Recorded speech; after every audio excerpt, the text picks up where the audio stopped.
to you live. The speech is taking place at the Institute of Technical Education College Central in Ang Mo Kio in northeastern Singapore. And among the estimated 1,400 invited guests tonight are members of the Cabinet, members of Parliament, the judiciary, senior civil servants, captains of industry, grassroots and community leaders and students. This is Mr. Lee's 16th National Day rally since taking over as Prime Minister in 2004. This year, Singapore's bicentennial year, Mr. Lee has said he will speak about how the country and its people have gone from being Singapore to Singaporean. Let's listen in.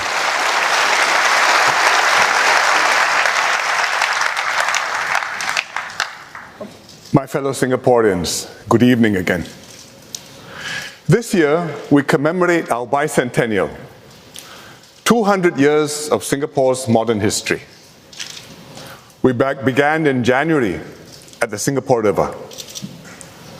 Since then, many community groups, businesses, schools, and even individuals have marked the bicentennial in their own ways and reflected on their own histories. I recently attended the Eurasian Festival. This marked 100 years of the Eurasian Association and showcased our unique Eurasian history and culture. Earlier in April, 5 Indian dance groups held a combined performance, the Natya Yatra, at the Esplanade. They were celebrating 100 years of Indian classical dance in Singapore. There have been many events in the heartlands too. In Teck Ghee, we organized Happily Ever After, then and now, to celebrate the diverse and changing wedding customs in Singapore. Some 90 couples, old and young, took the occasion to renew their wedding vows. You can see them. It was a meaningful and joyous event. For Jalan Kayu, former residents recreated what their kampong looked like in the good old days, including the barber chair along the 5-foot way. And they had one of the old residents, Uncle Ang Achai, who told vivid stories about life in the 1960s, almost like Lek Tai So Kong Gu. He had served in the Police Reserve Unit and helped restore order in Geylang during the 1964 racial riots. Uncle Ng also helped to rescue residents during floods.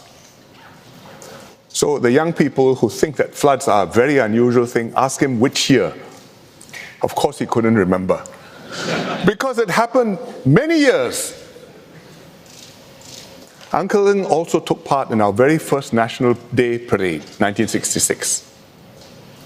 In this year's parade, we were honored to have the leaders of our 3 closest neighbors, Brunei, Indonesia, and Malaysia, as our guests.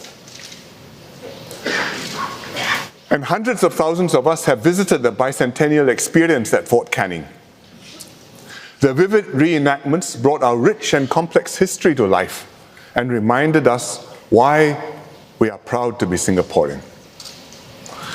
We had planned to close the show after the September school holidays, but we've received so many requests to extend it, so we've decided to extend the bicentennial experience to the end of the bicentennial year.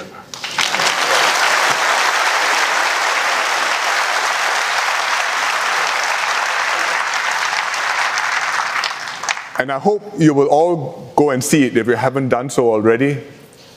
It's well worth it and you won't forget the experience. All these activities help us trace our long history and appreciate the broader context that has shaped and created modern Singapore. In our journey, we overcame many difficulties, adapted to drastic changes in our world, and blazed bold paths forward. As we look towards the future, we will need this resourcefulness and resolve more than ever. We have a full agenda. In my Malay speech earlier, I spoke about education and upgrading and the importance of practicing our faiths in open and inclusive ways to strengthen our unity and harmony. I spoke about Islam primarily, but it applies to all faiths. In Mandarin, I spoke about external challenges, particularly what US-China tensions mean for us.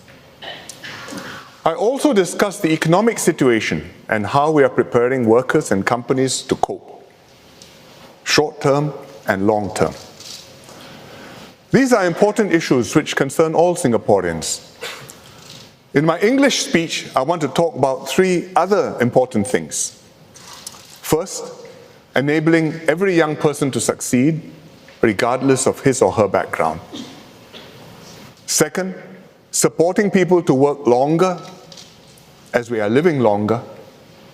And third, protecting ourselves from climate change and renewing our city for the next century.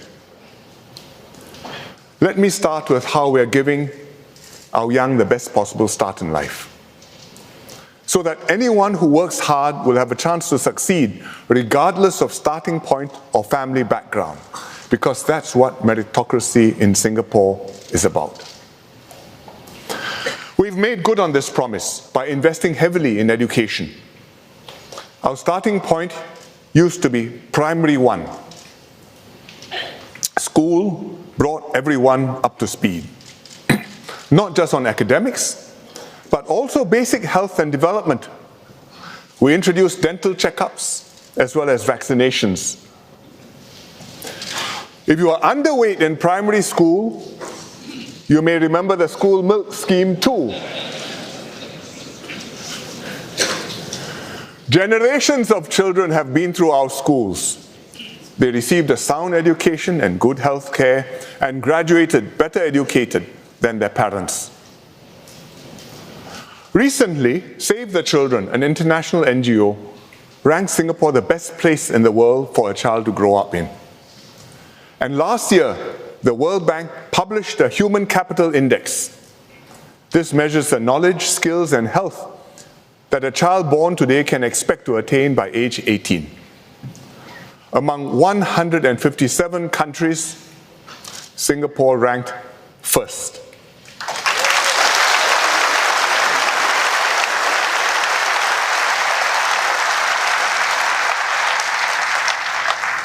So when they launched the index in Bali at the IMF World Bank conference, they invited me to go and be interviewed and share our experience in a very brief 15 minutes, not quite a National Day rally, how we made this journey. But the journey is not over. We are going further. We want to start earlier in a child's life because these early years make a big difference to his development. Parents play an important role, but a good preschool education can make a crucial difference.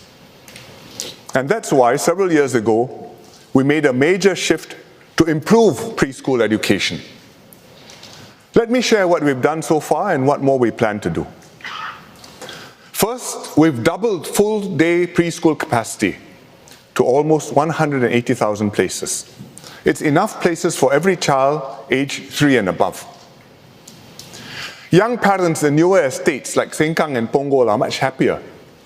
And their MPs too, because the queues have shortened.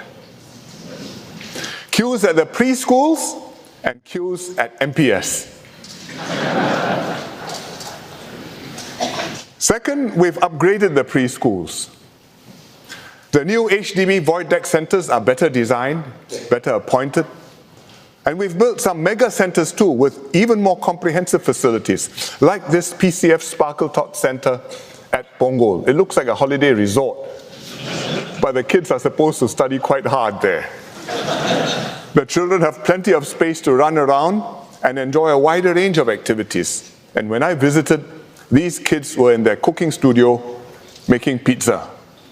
They asked me to pretend to be the teacher. I said, I don't know how to make pizza, please show me. Which is what they are doing.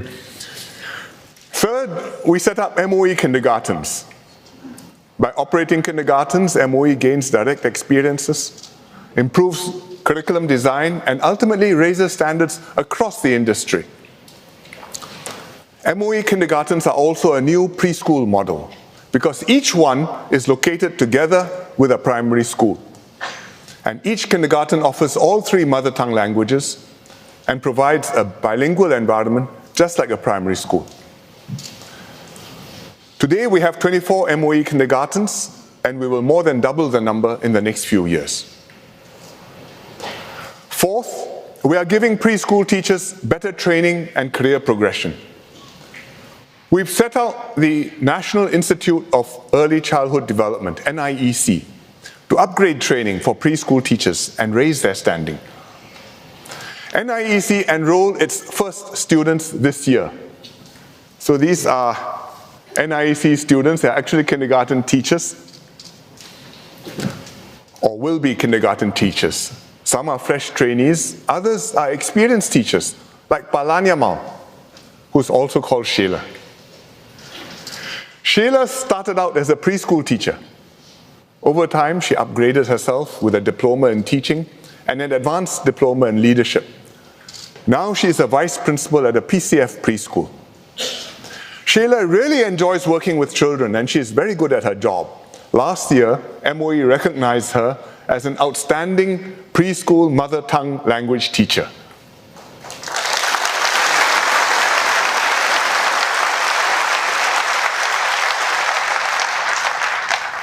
But Sheila aspires to do even better.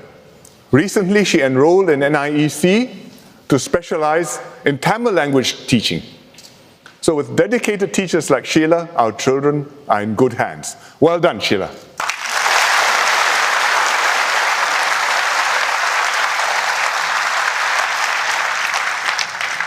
Fifth, we continue to make preschool more affordable. The government funds the anchor operators and partner operators to keep fees down. And all parents receive significant subsidies for childcare, with low-income parents receiving substantially more. Still, for middle-income parents, preschool fees can take up a chunk of their household budget, especially if 2 or more kids are in preschool at the same time. Like the Low family, for example.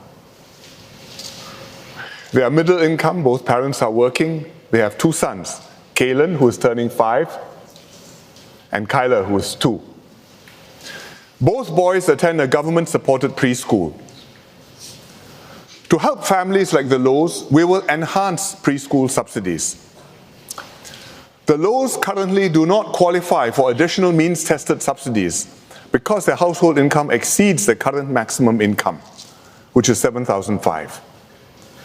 We will raise this income ceiling to $12,000 a month.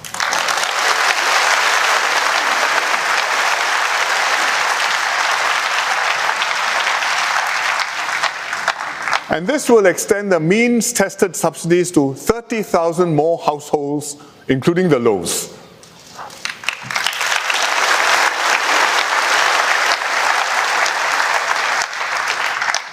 On top of this, we'll also increase the quantum of preschool subsidies across the board. I show you how it works out. Before the changes, Mr. and Mrs. Low pay about $560 per month for each child's preschool. The enhanced subsidies will knock off a third of their preschool expenses, which will then go down to around $370 per child. Later on, when Kalen and Kyler enter primary school, the family's expenses will go down even further. Because primary school itself is almost free, you have to pay a few dollars miscellaneous fees. But if the boys need student care after school in the afternoons, it will cost the Lows about $300 per child. So it's even lower than the $370 which they'll be paying after the enhanced subsidies. In the medium term, we aim to bring down full-day preschool expenses to around that level, which means the cost of primary school plus after-school student care. So $370 coming down to around $300. We need a while to get there, but we are working towards that. Recently, several PAP women MPs led by SPS Sun Xueling surveyed young parents on preschool. Understandably, the parents were concerned about affordability. The MPs made an important point that preschool should be like housing and healthcare. where we have a good and affordable government-funded option for all Singaporeans. There's a private option if you want, but for many Singaporeans, in fact the majority, the government-supported funded option is high quality and more than satisfactory. I agree with them. For housing, we have HDB. For healthcare, we have the restructured hospitals. Similarly for preschool, we should have good quality, government-supported choices available to all Singaporeans. This is in fact our policy. Today, just over half of all preschool places are government-supported. Over time, we will bring this up to 80%, just like HDB.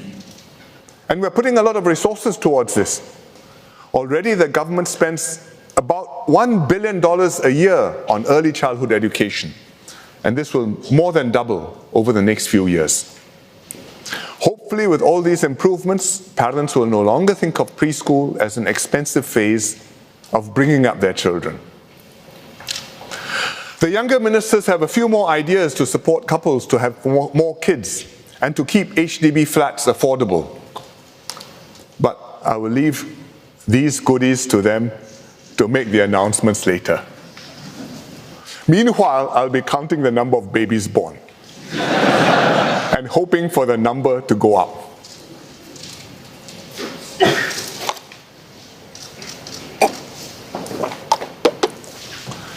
I want to update you on one more program, and that is Kids Start. We piloted Kids Start 3 years ago to give extra help to 1,000 children from less privileged families. The Kids Start team advises and supports the parents, often a single parent, on nutrition, child development, on parent-child interaction. We are very happy with the results, and so are the parents. Let's take a look at a video. I'm a single father of 2. Before Kids Start, I didn't know how to take part and play a role as a father to teach them something that they really need to know. 我的孩子之前 JV 是属于比较内向，然后要上学就哭，叫他醒来他就要装睡，就是知道我们会给他去学校。 At first I shy, but I really love my kid. Because of them, I want them to learn together. Kids Start taught me how to involve myself and my kids in terms of education. It's a great bonding between me and my daughter Khadijah. 从中我会认识到孩子，哇，真的不一样了。他把他的感受讲出来，他还会告诉我，妈咪，学校的饭很好吃。 My daughters learn a lot of things. There's a memory from the first day that they really can't talk at all. But today, they're the one who tell me what's right. When I go to start, I feel there's family members who are willing to teach me and guide me. I really look forward to be closer with them. 真的很谢谢有这种我在没有时间锻炼的时候给我这种帮助，然后所以我真的感触得到。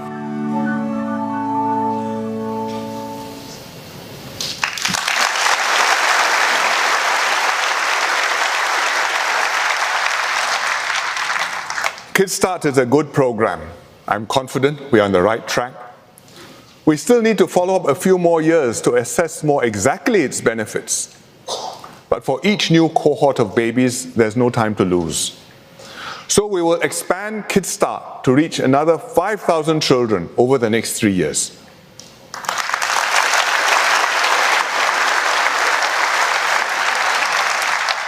Then we'll take stock again how to expand Kids Start further. The commitment to do our best for every child is deeply embedded in our education system. That's why we heavily subsidize school fees from preschool to university, poly, and ITE, so that every child can afford a good education. I recently received a letter from an NUS law student, Kwek Louis. Louis wrote about how she felt a sense of inferiority when she was growing up, because many of her classmates came from better off families. And let me read from her letter. She said, as she grew older, she realized that this was an extremely misplaced sense of shame. My parents had done nothing wrong. They'd supported me throughout my life and gave me the best they could. A few years before Louis entered NUS, her family ran into difficulty. Louis worried about becoming a burden on her family. She already had one sibling in university and another about to start. And even after she started her law course, financial concerns were frequently on her mind, buying books, a laptop, school trips, and other activities. But she applied for and received a bursary, which significantly eased her financial worries. MOE has done a comprehensive review of tertiary fees and bursaries. First, MOE looked at whether our universities can operate more economically. Two of them, the Singapore Institute of Technology, SIT, and the Singapore University of Social Sciences, SUSS, are more applied and do more industry attachments and internships.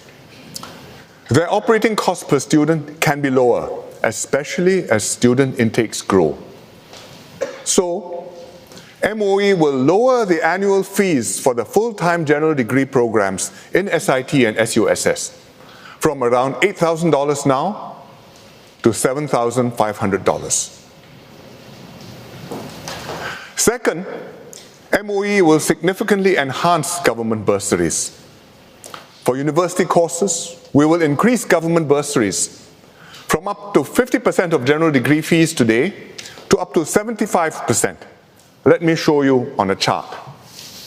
For a general degree program in NUS, like economics or computer science, full fees are about $8,000 a year. Currently, a lower income student would pay around half that, $4,000 a year, if he uses his bursary fully to his fees. With the enhanced bursary, he'll pay only $2,000 per year.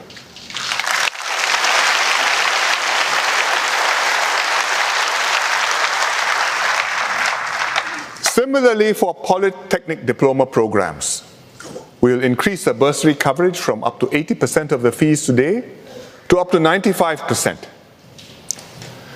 For a poly diploma, full fees now $3,000. With a bursary, a lower income poly student currently pays about $600 a year. After we enhance the bursary, he will pay only $150.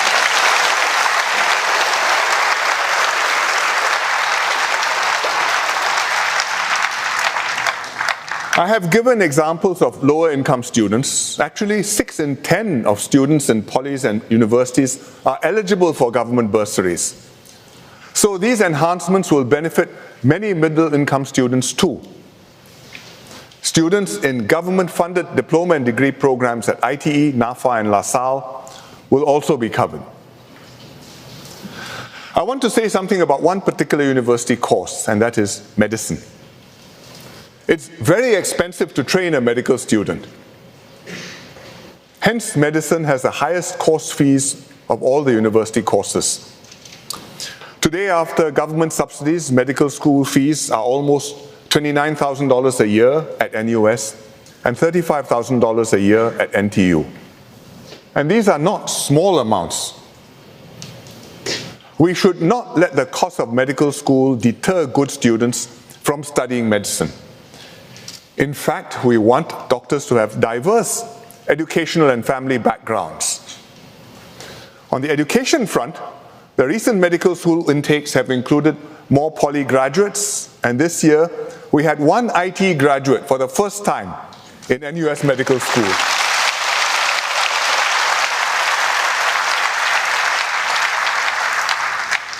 But on the socio-economic front, we should do more to encourage lower income students to do medicine.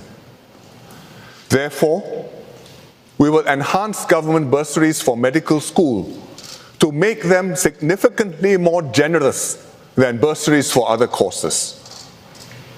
And if you add together the government bursary for medicine plus other bursaries from the university, then lower income students will now pay at most $5,000 per year to study medicine.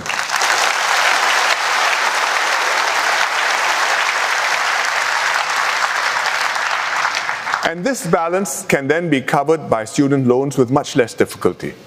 So if you're a student, you're worried about your finances, but you have an ambition to be a doctor, I say don't worry about the money, that will be taken care of. Go for it. All these fee and bursary adjustments I've talked about for both medical and non-medical courses will apply to both existing and new students from the next academic year.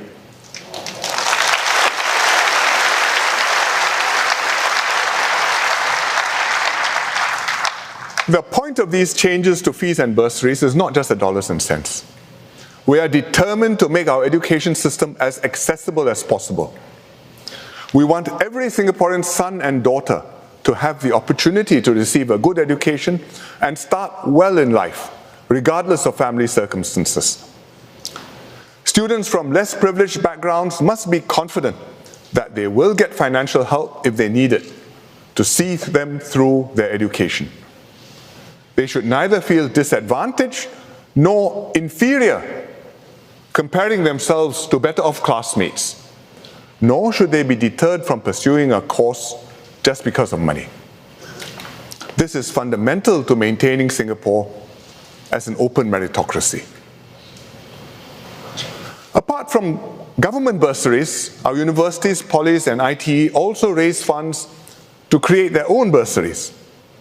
And these bursaries often have names associated with them, like the E.W. Barker Bursary in NUS, named after our founding law minister, or the Class of 1995 Term Bursary in NTU. The Class of 1995, that means a class which graduated in 1995, must have come together, raised some money, endowed a bursary, remind the next generation, when it comes to your turn, go thou and do likewise. And this personalizes the bursary award.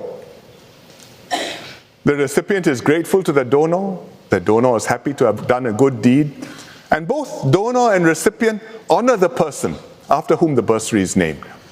And in time, hopefully, the recipient will make good, remember, and be moved to pay it forward. Louis, the NUS student who wrote to me, received such a bursary. Hers was a Kwa Gyok Chu bursary, which the NUS Law School had established in my mother's name. So she wrote to me, I think because I was one of those who contributed to the bursary fund, and she wrote in her letter, "Thank you for opening my eyes to the compassion and generosity of our society, for being the helping hand, and for setting my mind at ease.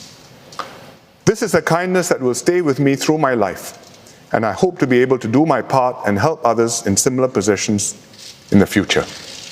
Thank you, Louis. We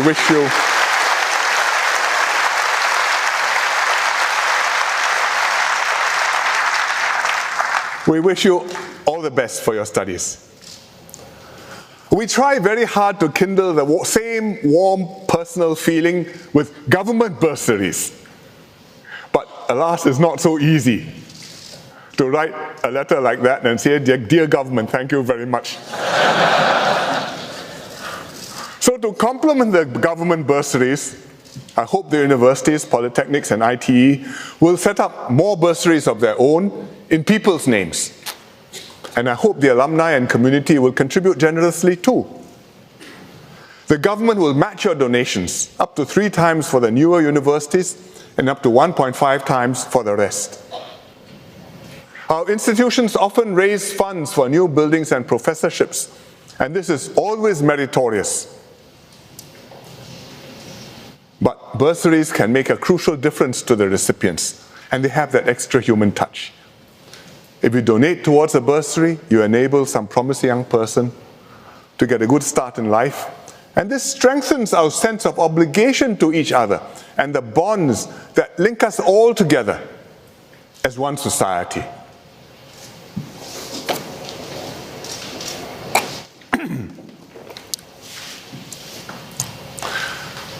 Our education system gives young Singaporeans a head start when they enter the job market.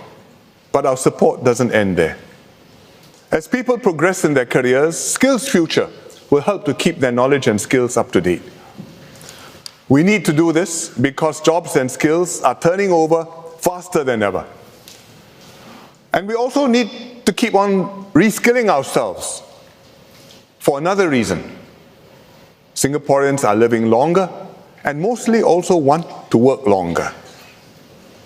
So my next topic is about helping Singaporeans work longer if they wish to do so.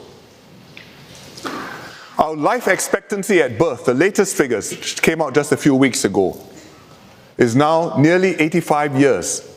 It's the longest in the world, now even longer than Japan.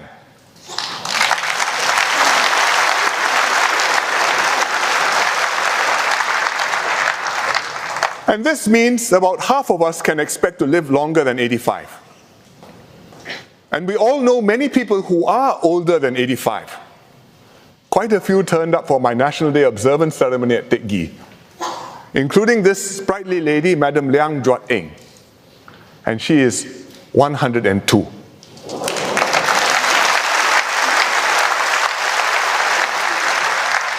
In the rally in 2007, when I talked about aging, I checked up the numbers and reported that we then had 500 centenarians, people aged 100 and over. So this year for my speech, I said, please update the number. And in just over a decade, the number has more than doubled. Now we have 1,300 centenarians, including Madam Liang.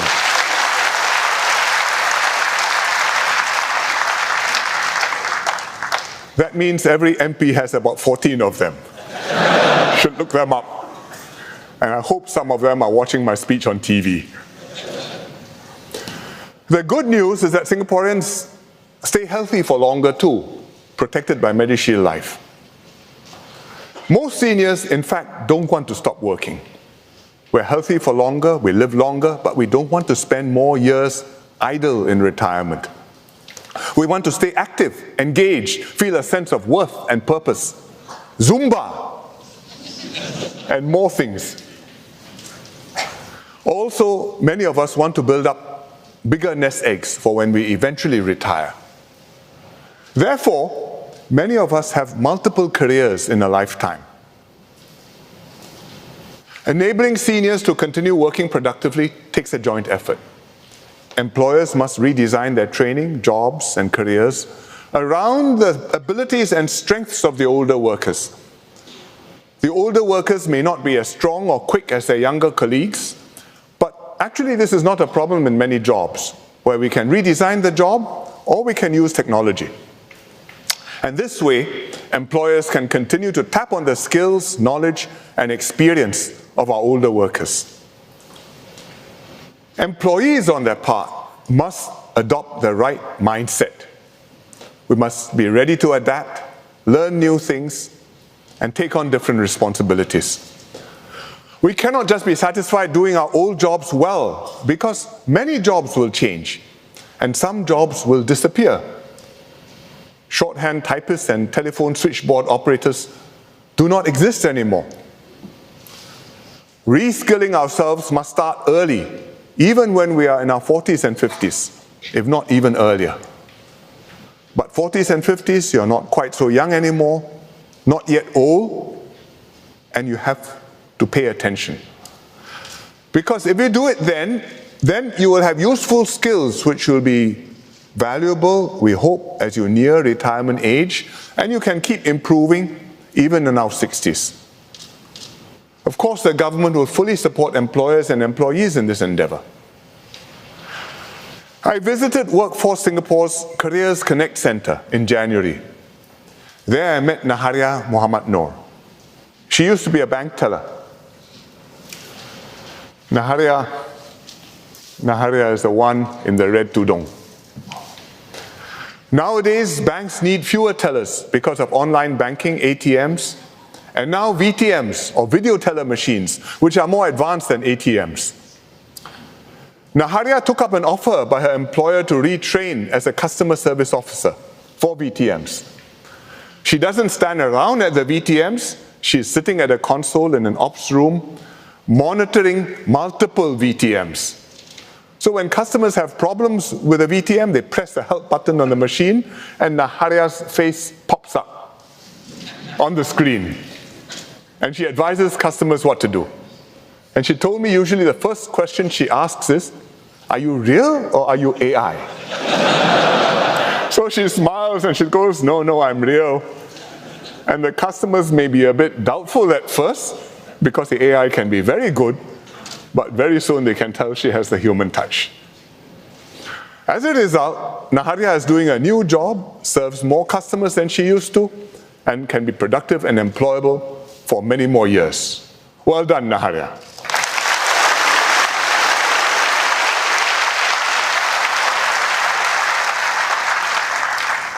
I should also commend Naharia's employer, DBS. DBS has made great efforts to modernize itself and to adopt technology. In the past year, it was named the best bank in the world by 3 major industry publications. Most importantly, DBS has been working very hard to retrain its employees. It's shown care and concern for its people, even as it transforms itself. In fact, if it didn't show care and concern for its people, it's unlikely to become the best bank in the world.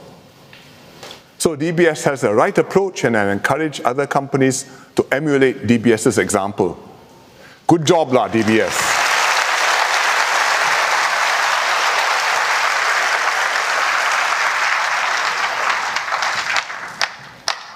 It's not just big companies that can retrain and upgrade workers. So can SMEs. This is Chan Ban Kiong. He's 64, much older than Naharia. Ban Kiong has been in the marine industry for over 30 years. He works for Mencast Marine, which makes and repairs ship propellers. He used to make the ship propellers by hand. First, he crafts a mold out of sand to create a prototype propeller. Then he uses this aluminum prototype to make a second mold. Finally, he casts the bronze propeller itself. It's hard work, and it requires experience and skill. Mencast decided to increase productivity by using 3D printers to manufacture the propeller prototypes.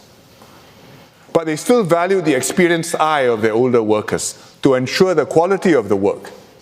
So they are training Ban Kiong and 8 colleagues to operate their 3D printers. And all of them are over 60. Now their work will become safer and easier, and the production time will be faster by 1/3. So it's win-win-win for the workers, the company, and customers too. And that's the way it should be. Well done, Mencast and Ban Kiong.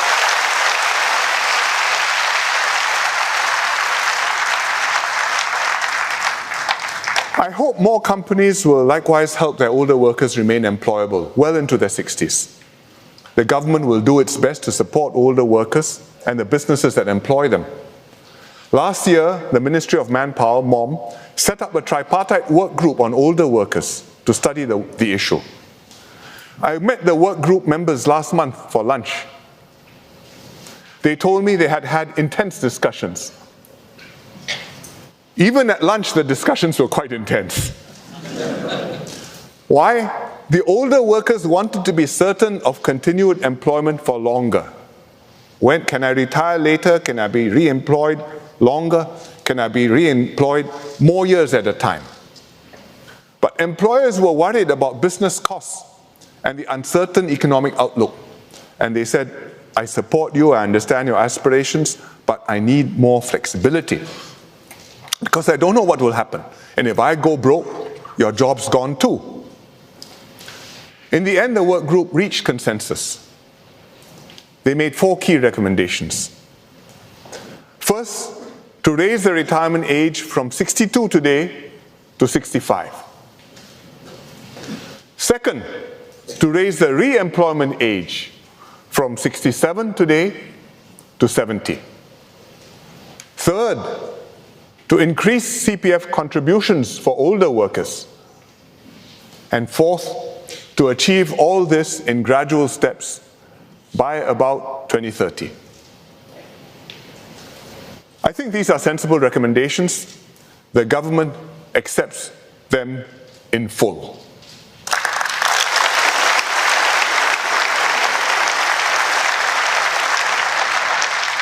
Let me explain them a little bit more, and I will start with the CPF for older workers, which is a bit more complicated. Today, CPF contribution rates for workers begin to taper down after the workers turn 55. So you see the age of the workers and the different contribution rates. Up to 55, you pay the full rate. Beyond 55, it steps down. Beyond 60, it steps down again. Beyond 65, it steps down. And it continues on as long as you're working.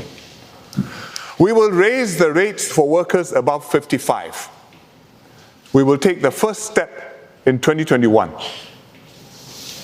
So you'll see the rates go up for these groups of workers. And we will take subsequent steps after that. And the whole process will take 10 years or so. About that, but it will depend on economic conditions. And by the time we are done, those who are 60 and below will all get the full rates and all pay the full rates, and then the step down will only start here. So you pay the full rates all the way up to when you're 60, and then the rates come down at 65, come down again at 70, and at 70 they level off. So this is the first change, to increase CPF for older workers gradually over the next 10 years or so. Next, in 2022, a year after we raise the CPF the first time, we will start to raise both the retirement age and re-employment age for all employers. The retirement age will go from 62, which is what it is today, to 63 in 2022, and eventually to 65 by 2030. And the re-employment age will go from 67, which it is where it is now, to 68, also in 2022, and eventually to 70 by 2030. And therefore, by 2030, we should reach our first and second objectives, which means retirement age goes to 65, and the re-employment age goes to 70. The government will help businesses to adjust to these new arrangements. We'll implement a support package for them, and DPM Heng Swee Keat will announce it in next year's budget. As a major employer ourselves, the government will take the lead for public officers. The public service will raise its retirement and re-employment ages 1 year early, 2021 instead of 2022. And I encourage private sector companies which can do the same also to do so. All these changes to the retirement age, the re-employment age, and the CPF rates will support older workers to continue working longer and to be more financially independent. Let me add one last point here to be absolutely clear. We are not making any changes to CPF withdrawal policies or CPF withdrawal ages.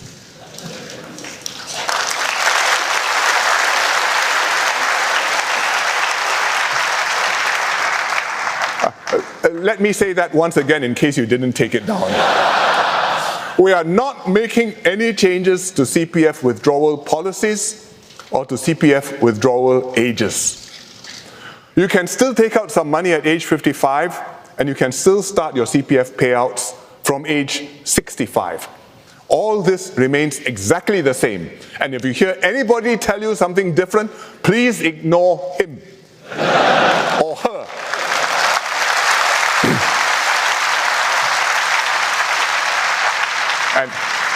And if it comes to you on WhatsApp from a friend, please delete it and tell your friend.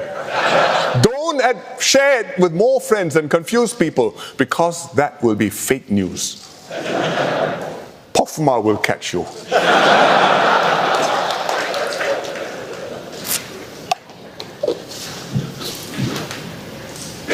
Next, let me talk about renewing our city and our home for the next century. I will start with climate change. Climate change may seem abstract and distant for many of us, but it is one of the gravest challenges facing humankind. Our young people instinctively appreciate the seriousness of the issue. When the National Youth Council recently asked young people what their vision was for Singapore's future, many spoke about the environment. Let's hear from them. Climate change is a big issue. As you can see, Singapore is getting warmer. We can all do our part. I hope that in 2025, Singapore will be a model example for sustainable practices. My hope is for Singapore to be more conscious of its consumption. Climate change is a big issue, and I think we should all take a part to make a change by recycling materials and not wasting resources. What is climate change? What is it about? Why should we be concerned? Let me try and explain a huge and complicated subject simply and briefly. Human activity is pumping more and more carbon dioxide into the atmosphere. We produce CO2 when we drive a car or take a plane or run a manufacturing plant or use electrical appliances at home, because nearly all our electricity is generated from natural gas, which is a fossil fuel. The CO2 builds up in the atmosphere, it traps heat from the sun, and causes the planet to warm up. Already, the Earth's average temperature has gone up by 1 degree Celsius compared to pre-industrial times, over 100 years ago. 1 degree Celsius doesn't sound like much, but it is very significant. Furthermore, temperatures are continuing to rise faster and faster. Ice sheets in Greenland and Antarctica are melting into the oceans, and this is raising sea levels around the world. The UN currently projects that sea levels will rise by up to 1 meter by the end of this century. 1 meter, about 3 feet, is just 80 years from now. But the scientists' estimates have been going up, so sea levels may quite possibly rise higher and faster than that. Global warming is also making the weather more extreme. Droughts are getting more severe and prolonged. Rainfall and storms are becoming more intense. Singapore is already feeling the impact. Our weather is palpably hotter. Rainstorms are heavier. And this will very likely worsen over the next few decades, within the lifetimes of many of us. A recent Swiss study found that by 2050, just 30 years from now, several cities in the world will experience unprecedented climate shifts, and it found that one of them will be Singapore. We must prepare for the impact of climate change on Singapore. There are many risks and consequences. New diseases, more frequent pandemics, food shortages, forced migration of displaced populations, even wars. And because we are a low-lying island, Singapore is especially vulnerable to one grave threat, and that is rising sea levels. In the 1960s and 70s, floods were common in Singapore, especially during the rainy season. That's why Uncle Ng Achai from Jalan Kayu, whom I told you about earlier, had to rescue so many stranded residents whenever it flooded. When we had high tides, monsoon drains in low-lying parts of Singapore would fill up almost to the brim, even if it wasn't raining. And if it did rain, it would flood. Gan Kim Yong told me when he was a child, his family lived in Hong Kong Street in Chinatown, where his father ran a shop.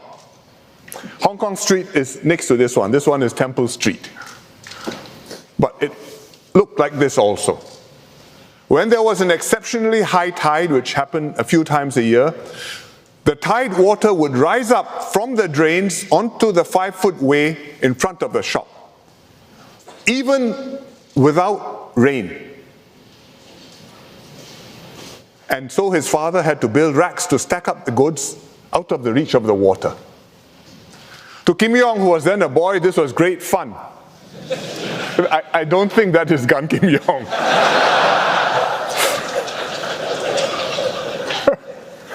But actually, it was a serious matter. These old flooding problems are now largely resolved.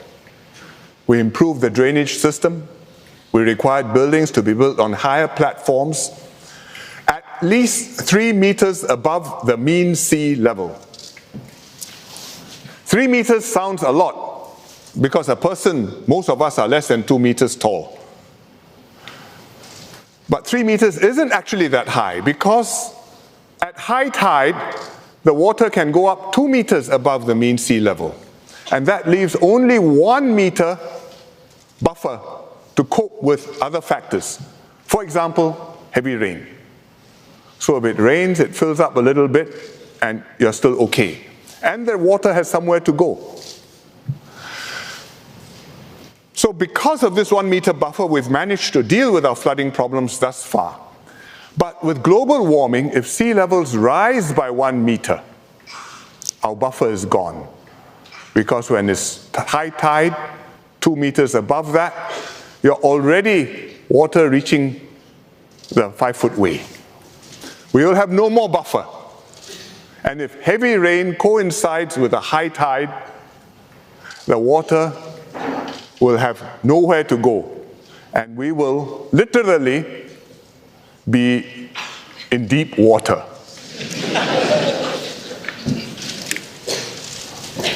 Like Bangladesh, whenever they are hit by a cyclone. Or to take an extreme example, like New Orleans, much of which is below sea level. Here you can see how the city was completely flooded when Hurricane Katrina hit it in 2005. So what can we do? 3 things.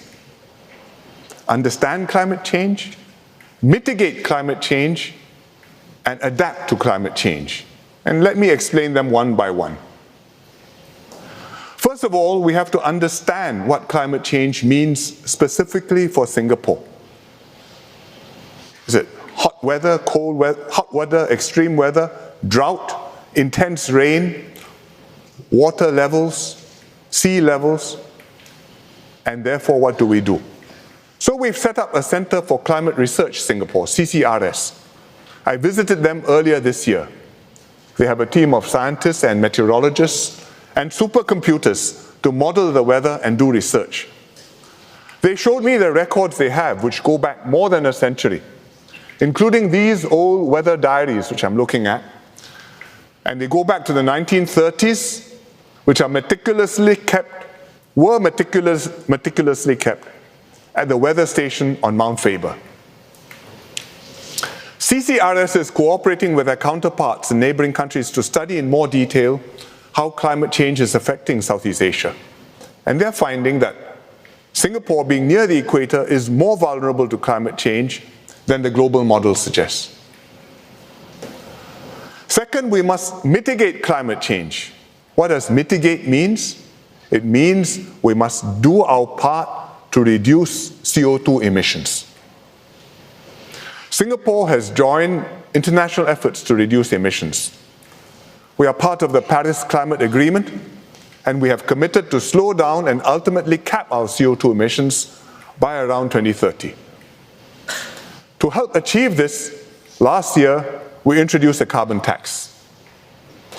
Each of us can do our bit to promote sustainability and mitigate climate change, like remembering to switch off the lights, reducing waste, and reusing and recycling more. In Singapore, we generate a huge amount of waste, whether from excessive packaging, food waste, or electronic waste. And these all have to be disposed of and often incinerated, which then generates more CO2. Our landfill is at Pulau Semakau, but eventually that will fill out, and then we will need Bukit Semakau. And then Gunung Semakau. So we have to find a sustainable solution. And this is where young Singaporeans have been doing their part, like Farah Sanwari, who is passionate about sustainability. Farah co-founded Repair Kopitiam a few years ago to teach others how to repair damaged electronics appliances, furniture, toys, and clothing, so that these items can gain a new lease of life and you can use them longer instead of throwing them away prematurely. I think we need more young Singaporeans to be like Farah, to be problem solvers, innovators, scientists, engineers, entrepreneurs. as the song says, be prepared to do our part. This is the grand challenge for their generation. Although Singapore may not be able to stop climate change by ourselves, we can contribute to solutions, and we must do our fair share. Then we can be credible, asking others to reduce their emissions too, and work towards a global solution to climate change. But unfortunately, such a global solution is still very far off. So we must work for the best, but be prepared for the worst. Therefore, the third thing we must do is adapt to climate change, and especially rising sea levels. We will need local measures to protect individual buildings and developments, and we've been doing this. For example, we've built MRT stations with elevated entrances. When you enter an MRT station, you need to climb up a few steps before you go down the escalator. And this is flood protection for our MRT system. And if we need to raise the steps higher, well, we will do that one day. We also require new developments to be built on higher platforms. Instead of building 3 meters above mean sea level like before, they must now be at least 4 meters above mean sea level. And for critical infrastructure like Changi Airport Terminal 5 and Tuas Port, we are raising the platforms even higher, at least 5 meters above mean sea level. But local measures will not be enough. We have many older buildings. These cannot be lifted up or transported to higher ground. In fact, large parts of Singapore are low-lying, and we need to protect these low-lying areas as a whole. Let me show you the topography of Singapore. This is a map of Singapore showing the heights. The light green is the lowest parts, the dark green a little bit higher, the beige are the hills, and the dark brown are our mountains. But there are not very many dark brown pieces, so I don't think we can all retreat to live on Bukit Timah. Now let me show you the lowest parts, those which are up to 4 meters above mean sea level. That's where all the blue stuff comes in. You see, the island looks much smaller if those one day become at risk. When sea levels rise, all these parts will increasingly be at risk.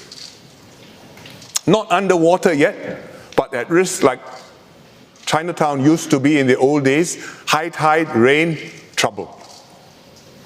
And if you look carefully, there's a long stretch along the east coast to the city, and zoom in a little bit, you might be able to see where your house is.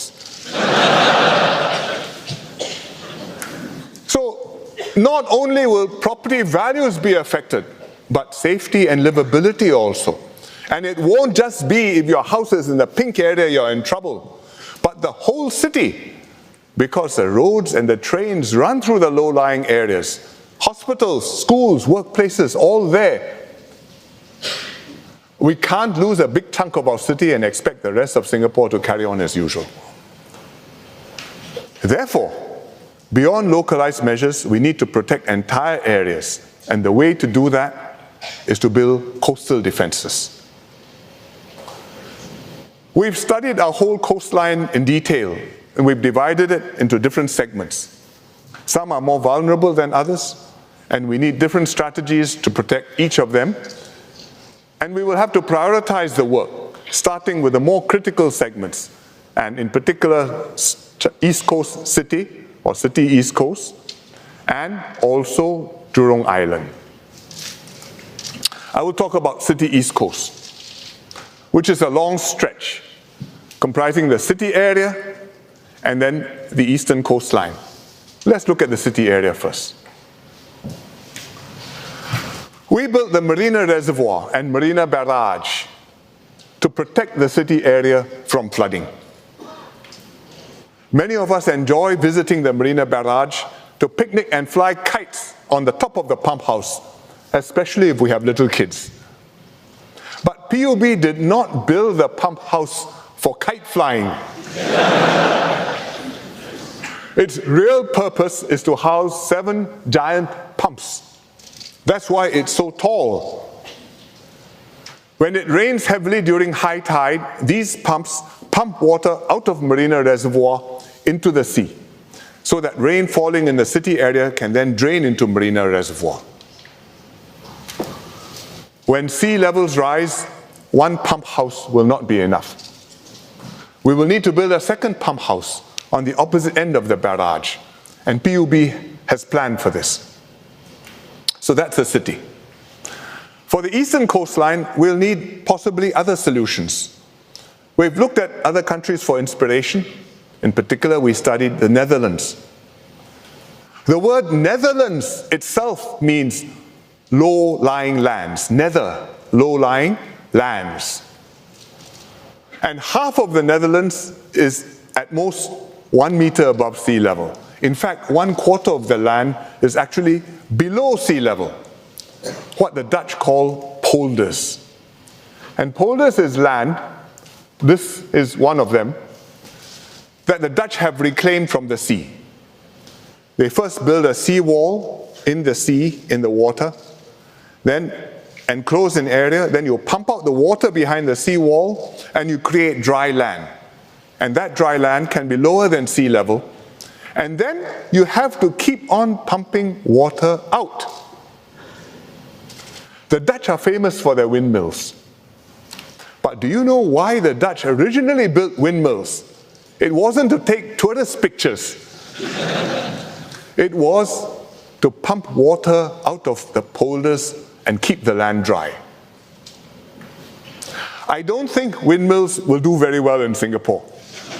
The only windmill we had in Singapore was Holland Village. And even that one is gone now. But polders are a serious option for us. We are building a small polder at Pulau Tekong to gain some experience operating one. This is on the northwest part of Pulau Tekong. If you come in from the north to land at Changi, you can see it.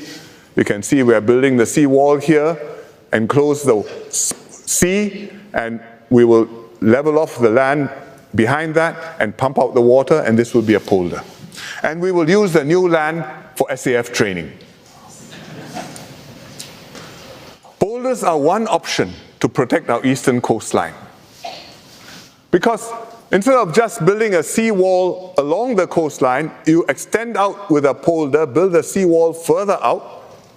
You not only protect the existing low-lying pink areas, but you extend out and create more land reclaimed from the sea, which we can use for housing and other valuable purposes. So that's one possible solution for the East Coast, to build polders along the coastline. But there are other alternatives. For example, we could reclaim a series of islands offshore, from Marina East all the way to Changi.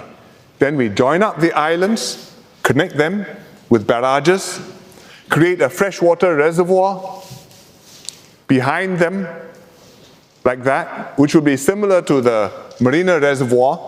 And this solution will make PUB very happy because we will have another big reservoir and enhance our water resilience. Our 4 taps will become more reliable. What I showed you are just artist impressions. I prepared them for this speech to give you a sense of the possibilities. We have not done engineering drawings yet. But we will examine all the options carefully, and when the time comes, we will decide what is the best way to do it. This problem does have good engineering solutions, although they will all cost money.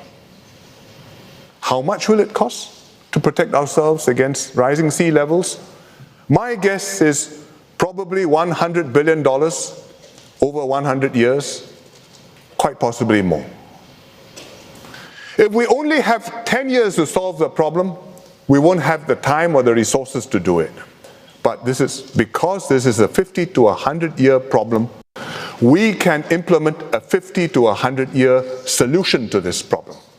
And in Singapore, long-term problems, we can make long-term solutions. Not everywhere, but in Singapore, yes, we can.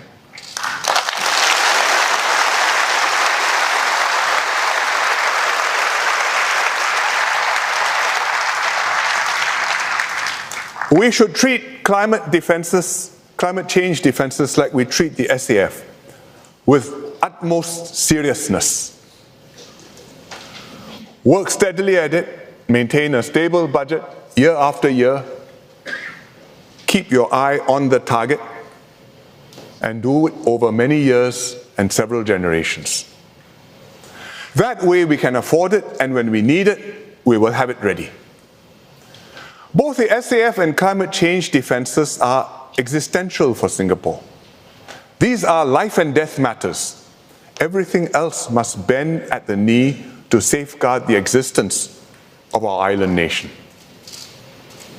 There is one difference between the two.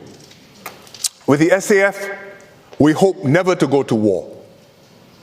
And if you have a strong SAF, you may deter threats and avoid having to go to war. But with climate change, we know for sure sea levels will rise. And the only uncertainty is whether they rise a few decades earlier or a few decades later. Therefore, we'll implement our climate change plans progressively and keep them flexible. But we must start now and sustain the effort, as the Dutch have done over the centuries and as we have done with the SAF. We must make this effort, otherwise one day our children and grandchildren will be ashamed of what our generation did not do.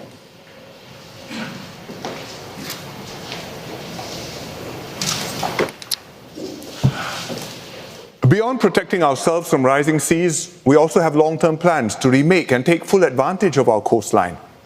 One of these plans is the Greater Southern Waterfront. I first spoke about this in the 2013 rally. Since then, we've worked out more definite ideas. And let me first sketch out the overall shape. The GSW comprises 30 kilometers of our southern coastline, from Gardens by the Bay east all the way to Pasir Panjang. And it's about 2,000 hectares of land. It's 6 times the size of Marina Bay, or in other terms, about 2 Punggol's. The GSW includes the PSA city terminals, which are at Tanjong Pagar, at Brani, and at Keppel. And they also include the Pasir Panjang terminals. By 2027, the city terminals will go to Tuas, where we are building a new port. And later on, in 2040, the Pasir Panjang terminal will also go to Tuas Port. And this will free up prime land for redevelopment. It will be an opportunity to reshape the Greater Southern Waterfront into a new place to live, work, and play. And let me start with live. Here is Keppel Golf Course, Keppel Club. It's close to 2 MRT stations, you can see them, and also to Labrador Park down here, the nature park, nature reserve. The lease is expiring in 2 years' time, so this will be one of the first Greater Southern Waterfront developments. And there's enough land here to build 9,000 housing units. Not quite so fast, but 9,000 housing units. HDB and private housing with waterfront promenades, with greenery and open spaces. And that's just a start, because there's space and land for public and private housing elsewhere in the Greater Southern Waterfront too. And with the GSW, the size of 2 Punggol's, you get a sense of the possibilities. Think of it as Punggol by the Bay. Next, I go to work, the commercial areas. Several big companies already have offices in near Labrador Park, like Google or Cisco or Unilever. And we will develop more office space in the GSW, like this one, which is Maple Tree Business Park, which will bring in more jobs. People can work near where they live and live near where they work, and this will create life and activity during the day and at night. I take it this is at night.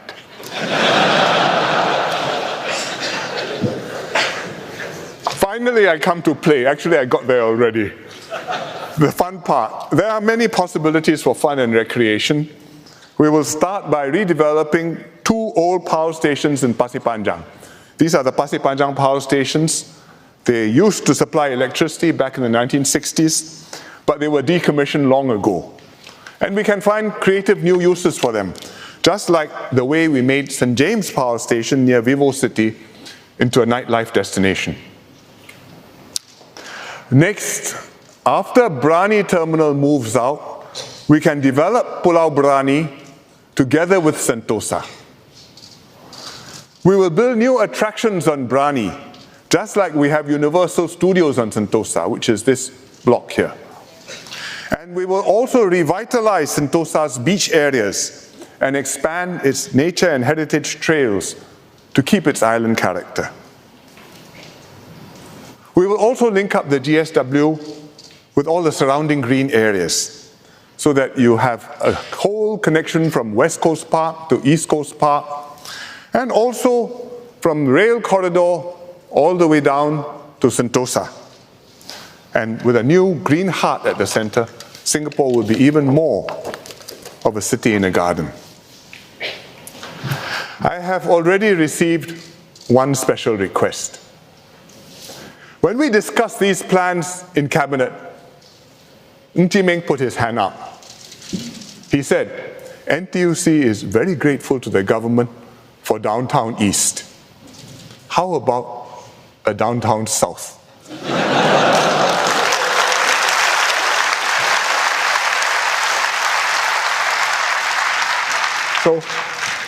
So I said, okay, we will do that. We will set aside land for the labor movement to build a resort, probably on Pulau Brani. We will make this gesture.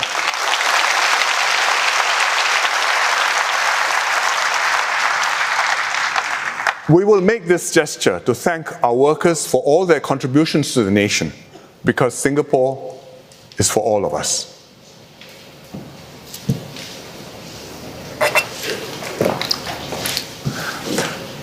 Our city today comprises multiple layers and the imprints of different eras. The Greater Southern Waterfront will add yet more layers to the city. Over the centuries, people have come to Singapore from different lands, bringing with them their identities, cultures, and beliefs, their hopes and dreams, their passions and aspirations. And slowly they wove these strands together to become Singaporeans and to build today's Singapore. And the layout and the architecture of our city reflects this richness and complexity. Faint traces of ancient Singapore survive even today. In the 14th century, there were settlements at the mouth of the Singapore River and near Bukit Larangan, known as Fort Canning Hill. Soon after the British arrived in 1819, they made a map of Singapore. It's a very interesting map. Let me orientate you. This is the Singapore River, the river mouth. This is the Padang. In those days, it was bigger. And this is Fort Canning Hill. And along the map, if you look carefully, you can see a linear feature all the way here up around Fort Canning Hill, and is marked historical lines of Singapore. And along this line, there is a river to be seen. So these historical lines of Singapore are actually an ancient defensive line. It's a line of defense. It's an earth wall dating back hundreds of years. And the river which runs along the earth wall today is the Stamford Canal. So the wall itself is gone, but Stamford Road follows the line of that wall. So today, if you walk along Stamford Road, you're walking along the ancient wall of Singapura. There's history there. Parts of our civic district and central business district are still laid out according to the first town plan that Raffles and his team drew up 200 years ago. Many of the colonial buildings remain, often restored and repurposed. So the former Supreme Court and City Hall have become the National Gallery Singapore. Over 2 centuries, we have built and rebuilt generations of buildings. Today, we've created a distinctive city skyline and a vibrant waterfront all round Marina Bay.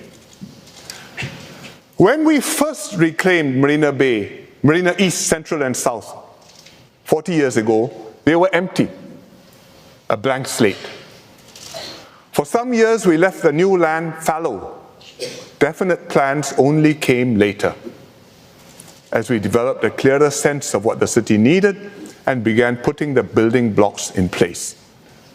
Now, a new downtown is taking shape in Marina South, anchored around the Marina Bay Financial Center and Marina Bay Sands.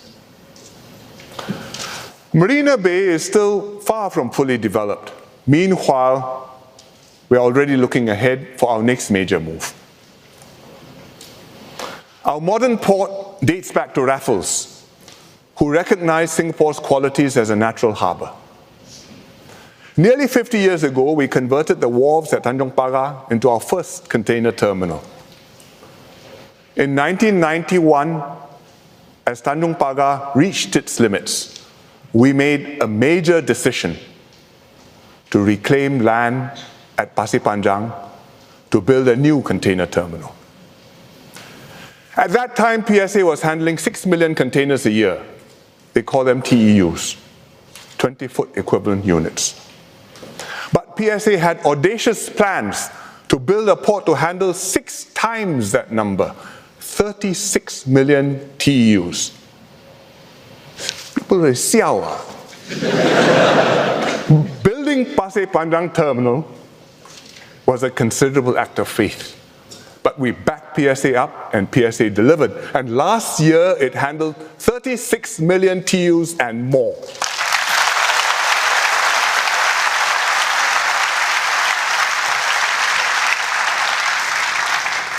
Now we are making another leap, building Tuas Port, where PSA can double its volumes. When PSA moves out of the city and Pasir Panjang terminals, these old spaces will once again be vacant. Another blank slate. And a new generation will have another opportunity to imagine and to build here some part of their vision for Singapore.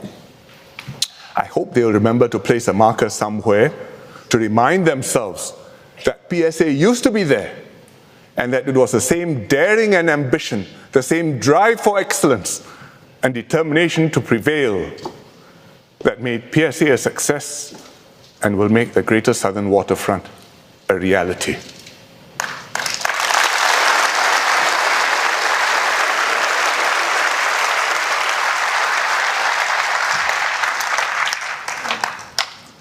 Over the years, I've talked about many major projects at National Day rallies.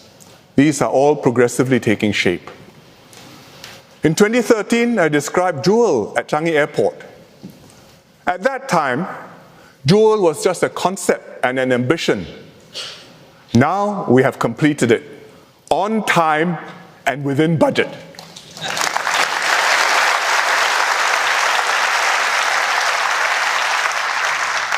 Kudos to the Changi team.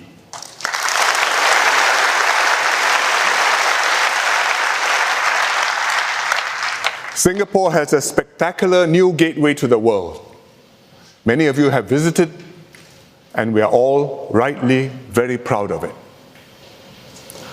What we talk about, this government, we will deliver.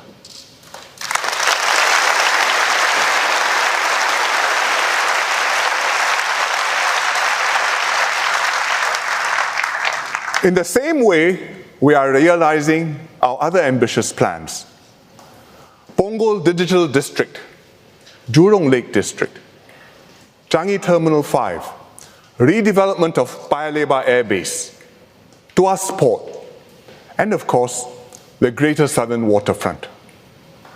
All these will not be done in a decade or even in one generation. There will be space for successive generations to fill with their hopes and dreams. Each new generation will leave their mark on our city as their predecessors have done. This bicentennial year, as we commemorate our history and progress, we also commit ourselves to improve on what we have and build a better Singapore for our children. All this depends on Singaporeans remaining one united people and having an honest and capable government working together with you, for Singapore.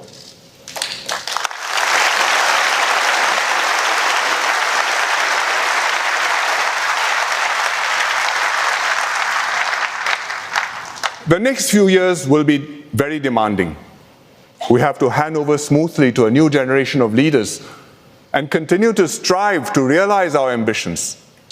My team will work with you to build this jewel of a nation so that Singapore will always be a vibrant, thriving city where opportunities are open to all and our children and their children will have a bright future. Let us strive together to create this future. Let us unite as one nation to build tomorrow's Singapore. Thank you and good night.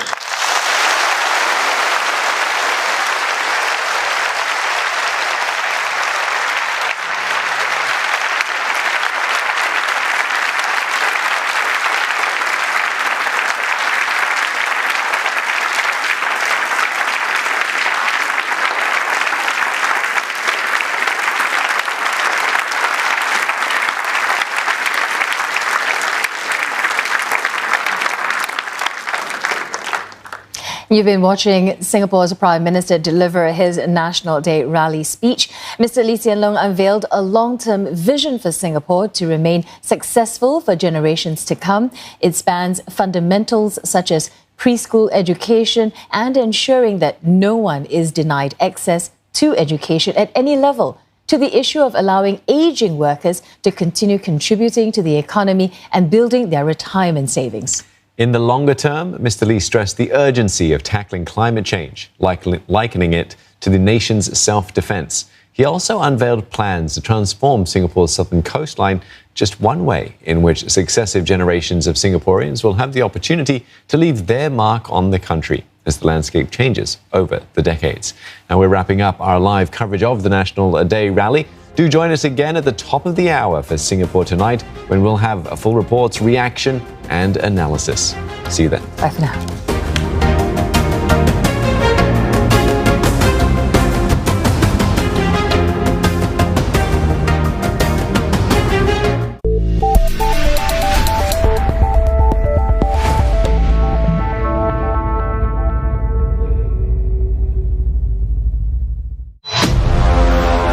What lies beneath Singapore's towering concrete jungle?